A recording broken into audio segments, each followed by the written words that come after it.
முட்டை கிரேவி செய்கிறதுக்கு 4 முட்டை எடுத்திருக்கேன். ஒரு பெரிய வெங்காயம், பெரிய தக்காளி, கொஞ்சம் கருவேப்பிலை, ஒரு 10 பல் பூண்டு, ஒரு பச்சை மிளகாய், கொஞ்சம் கொத்தமல்லி எடுத்திருக்கேன். இஞ்சி பூண்டு பேஸ்ட் 1 ஸ்பூன், 1 ஸ்பூன் மிளகுத்தூள், 1 ஸ்பூன் மிளகாய்த்தூள், 1/2 ஸ்பூன் சோம்பு, கொஞ்சம் மஞ்சள் தூள், கடுகு, உளுத்தம்பருப்பு, எண்ணெய் தேவைக்கேற்ப. ஒரு கடாயை வச்சுட்டு அதில் எண்ணெய் ஊற்றிக்கலாம். எண்ணெய் காஞ்சதும் கடுகு, உளுத்தம்பருப்பு போட்டு பொரிய விட்டுடலாம்.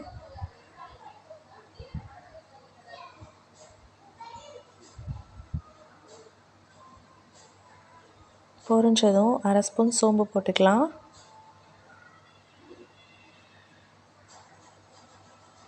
வெங்காயம்,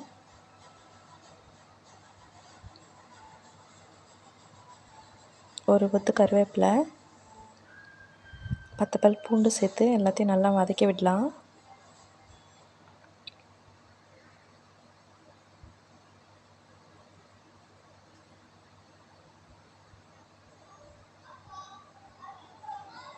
இந்த ஸ்டேஜில் இஞ்சி பூண்டு ஒரு ஸ்பூன் போட்டு நல்லா பச்சை வாசனை போகிற அளவுக்கு வதக்கி விடுங்க.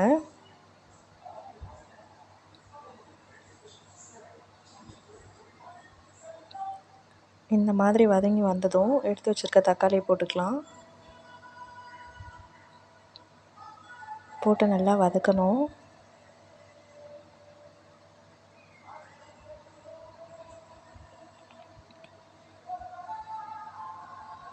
இதில் கொஞ்சமாக மஞ்சள் பொடி சேர்த்து வதக்குங்க. தேவைக்கேற்ப உப்பு போட்டுக்கலாம்.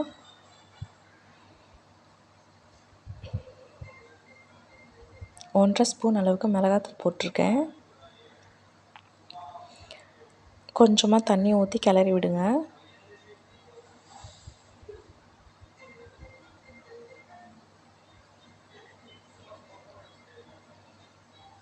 ஒரு 3 மினிட்ஸ் கழித்து முட்டையை முன்னாடியும் பின்னாடியும் இது போல் கட் பண்ணிக்கலாம். அப்போ தான் கிரேவி உள்ளே இறங்கும். இந்த ஸ்டேஜில் நான் கொஞ்சம் உப்பு போட்டிருக்கேன். இப்போ எடுத்து வச்சுருக்க முட்டையை போட்டு எல்லாத்தையும் கிளறி கொடுத்துக்கலாம்.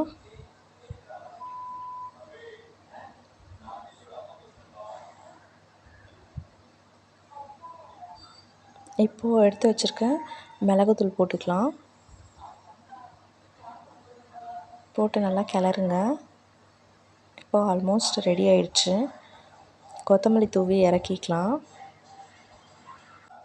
இந்த முட்டை கிரேவி ரசம் சாதம், சாம்பார் சாதம் எல்லா வெரைட்டி ரைஸ்க்கும் சூப்பராக இருக்கும். கண்டிப்பாக ட்ரை பண்ணி பாருங்கள். சேனல் சப்ஸ்கிரைப் பண்ணுங்கள். Bye friends.